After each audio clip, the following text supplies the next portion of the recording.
Lecciones para la Escuela Sabática del primer trimestre de 2022. En estos postreros días. El mensaje de Hebreos. Lección 7 para el 12 de febrero de 2022. Jesús, el ancla del alma. Mientras disertaba sobre el sacerdocio de Jesús, Pablo interrumpió el hilo de su discurso para introducir una exhortación para sus oyentes, que abarca de Hebreos 5:11 a Hebreos 6:20. Esta exhortación es tanto una explicación sobre las razones por las cuales sus oyentes no estaban plenamente capacitados para comprender toda la extensión de su razonamiento, como un reproche acompañado por unas breves palabras de ánimo. Pablo nos invita también hoy a no ser perezosos, sino a asirnos a la firme ancla del alma, Jesús. En primer lugar veremos mirando al pasado, gustar lo bueno, recaer en el pecado y sin vuelta atrás.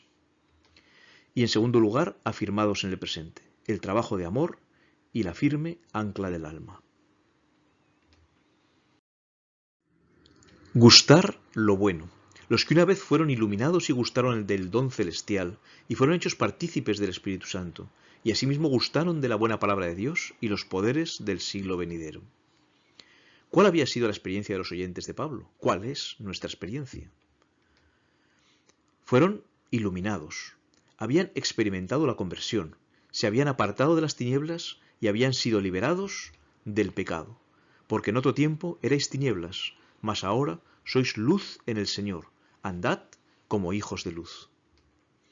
Gustaron el don celestial, saborearon el don de la gracia divina, porque por gracia sois salvos, por medio de la fe, y esto no de vosotros, pues es don de Dios.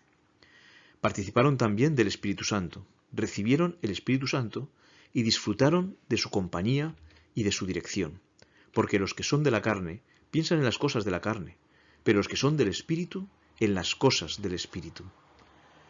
Gustaron la buena palabra de Dios. Saborearon la palabra de Dios expresada tanto en las Escrituras como en el Verbo, la palabra misma de Dios. Aquel Verbo fue hecho carne y habitó entre nosotros, y vimos su gloria, como del unigénito del Padre, lleno de gracia y de verdad.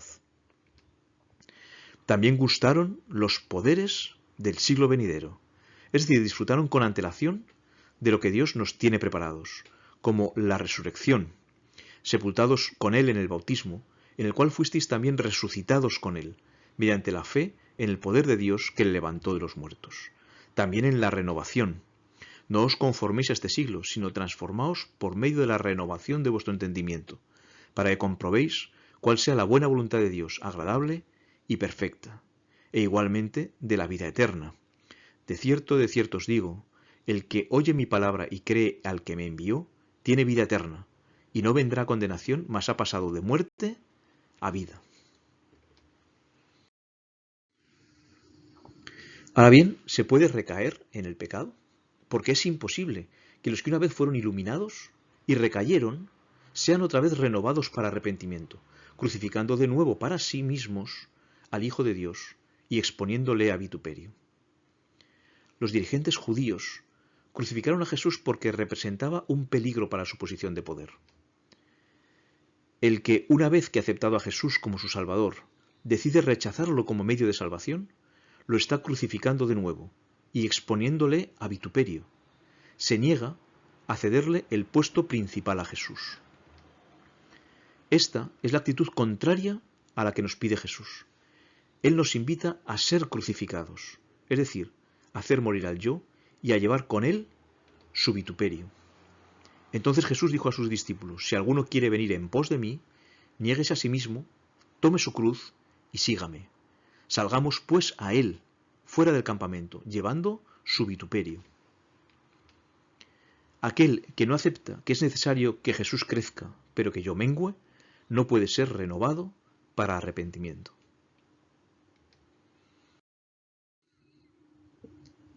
¿Hay pues vuelta atrás?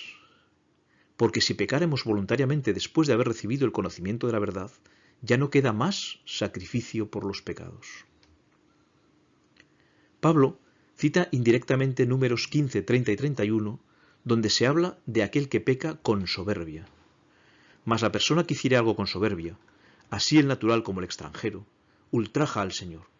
Esa persona será cortada de en medio de su pueblo, por cuanto tuvo en poco la palabra del Señor y menospreció su mandamiento, enteramente será cortada esa persona, su iniquidad caerá sobre ella. Evidentemente, Pablo no está hablando de los pecados cometidos por descuido, yerro, debilidad o cesión ante la tentación, pecados de los cuales se nos ofrece posibilidad de arrepentimiento, como nos dirá el apóstol Juan. Hijitos míos, estas cosas os escribo para que no pequéis. Y si alguno hubiere pecado, abogado tenemos para con el Padre, a Jesucristo el justo. Esto es pues algo mucho más grave. Pablo está hablando de pecado de muerte, que también nos menciona el apóstol Juan. Si alguno viera a su hermano cometer pecado que no sea de muerte, pedirá y Dios le dará vida. Esto es para los que cometen pecado que no sea de muerte. Hay pecado de muerte, por el cual yo no digo que se pida. ¿Y cuáles son las características de este pecado mortal? ¿Cuánto mayor castigo pensáis que merecerá el que pisoteare al Hijo de Dios y tuviere por inmunda la sangre del pacto en la cual fue santificado e hiciere afrenta al Espíritu de gracia? En primer lugar, pisotea al Hijo de Dios. Rechaza a Jesús como su Señor, poniéndose él mismo como Señor sobre Jesús. En segundo lugar, tiene por inmunda la sangre del pacto. Rechaza el sacrificio de Jesús. Y en tercer lugar, hace afrenta al Espíritu de gracia. Ha cometido, pues, el pecado contra el Espíritu Santo. Pero cualquiera que blasfeme contra el Espíritu Santo no tiene jamás perdón, sino que es reo de juicio eterno. Acercándonos al momento actual, vemos el trabajo de amor. Porque Dios no es injusto para olvidar vuestra obra y el trabajo de amor que habéis mostrado hacia su nombre, habiendo servido a los santos y sirviéndoles aún. Tras las duras palabras anteriores, Pablo nos dice que está convencido de que ninguno de sus oyentes ha caído en el pecado contra el Espíritu Santo, sino que siguen abrazando a Jesús como su Salvador. Pero en cuanto a vosotros, oh amados, estamos persuadidos de cosas mejores y que pertenecen a la salvación, aunque hablamos así. Y Pablo lo demuestra de forma práctica. Recuerda el trabajo de amor realizado para Cristo. No es este un trabajo momentáneo o aislado, es una forma de vida.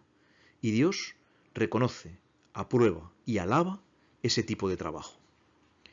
Yo conozco tus obras y tu arduo trabajo y paciencia, y que no puedes soportar a los malos, y has probado a los que se dicen apóstoles y no lo son, y los has hallado mentirosos, y has sufrido, y has tenido paciencia, y has trabajado arduamente por amor de mi nombre, y no has desmayado. Yo conozco tus obras, y amor, y fe, y servicio, y tu paciencia, y que tus obras postreras son más que las primeras. La esperanza no se mantiene viva mediante ejercicios intelectuales de fe, sino mediante la fe expresada en actos de amor. Tenemos finalmente una firme ancla del alma, la cual tenemos como segura y firme ancla del alma y que penetra hasta dentro del velo. Pablo termina su exhortación hablando de la seguridad de la salvación. Esta seguridad es como un ancla firme, asegurada por dos cosas inmutables, en las cuales es imposible que Dios mienta. La primera de ellas es su promesa de un Salvador. Y dijo, por mí mismo he jurado, dice el Señor, que por cuanto has hecho esto y no me has rehusado tu hijo, tu único hijo, de cierto te bendeciré y multiplicaré tu descendencia como las estrellas del cielo y como la arena que está a la orilla del mar. Y tu descendencia poseerá las puertas de sus enemigos. Y en segundo lugar, el juramento que ratifica aquella promesa. Una vez he jurado por mi santidad y no mentiré a David. Su descendencia será para siempre y su trono como el sol delante de mí. Todo pues gira alrededor de Jesús. Después de su ascensión, Jesús entró hasta dentro del velo y se sentó a la diestra de Dios como nuestro precursor. Cristo es el que murió, más aún, el que también resucitó, el que además está a la diestra de Dios, el que también intercede por nosotros. Donde Jesús entró por nosotros como precursor, hecho sumo sacerdote para siempre, según el orden de Melquisedec. Él es, sin duda, nuestra firme ancla del alma y la seguridad del cumplimiento de las promesas que están aún por venir. Jesús nos amonesta acerca de nuestro peligro y nos advierte contra el astuto enemigo. Repetidamente coloca delante de nosotros el deber de mantenernos siempre vigilantes y en oración, a fin de no caer en tentación. Crean en Jesús, confíen en Jesús con una fe viviente y constante, y confíen en Él para que los guarde y los salve. Están asidos de uno que es poderoso para salvarlos, y por tanto tiempo como se sometan para ser conducidos por Él, para aprender de Él y confiar en Él, los guardará sin caída, y si se encarga de protegerlos, es una defensa segura.